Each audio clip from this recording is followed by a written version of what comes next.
I address you all tonight as you truly are.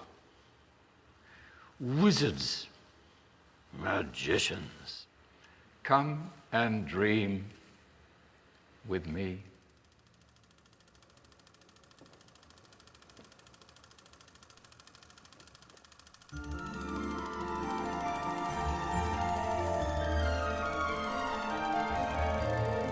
George Melies, the first auteur.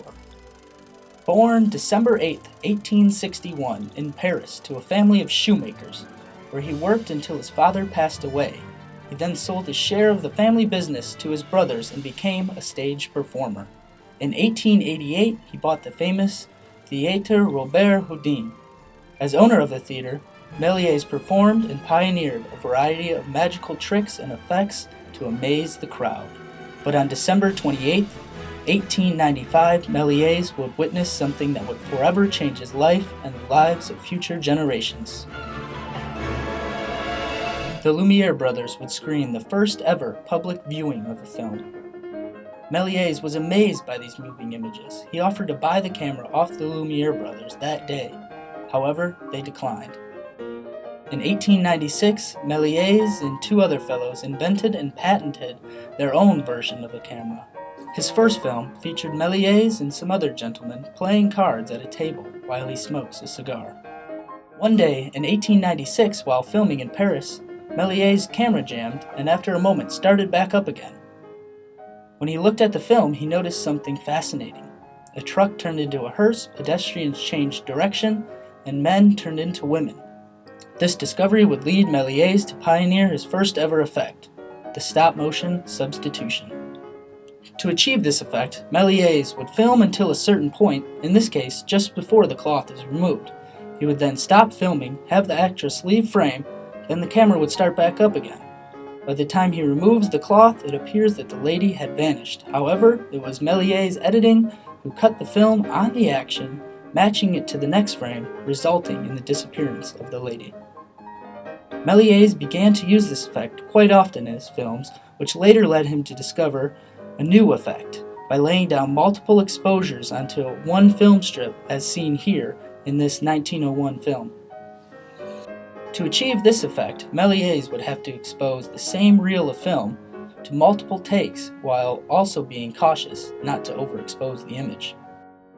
Melies was one of the first ever to use the fade-in, fade-out technique that is ever so common in films today. In this 1900 film, Melies would use multiple exposures but would fade them in and out for a magical effect. Aside from altering the film, Melies placed an immense amount of focus on the production value of his films. One of the key aspects are his elaborate costumes, props, and sets. Melies quickly discovered that he could use these sets to his advantage to achieve this effect.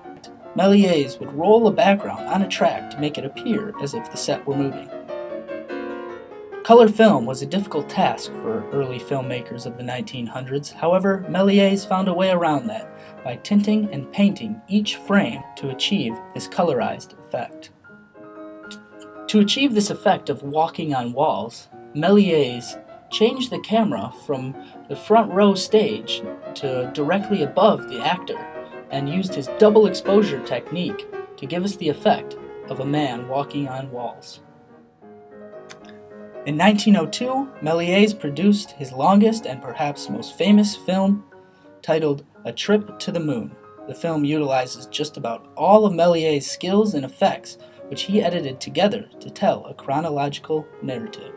Melies would go on to influence some of the most famous filmmakers of all time, but in 1912 his studio shut down because of the war and his career as a filmmaker would abruptly come to an end.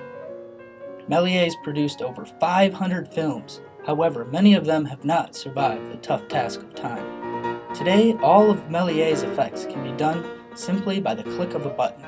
But in the end, the grandfather of special effects will forever influence films and filmmakers throughout the world with his magical style and originality.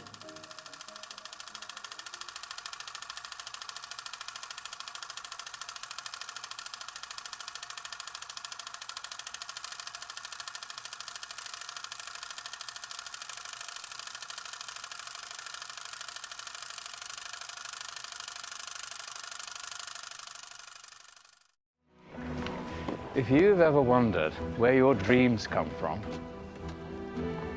you look around. This is where they're made.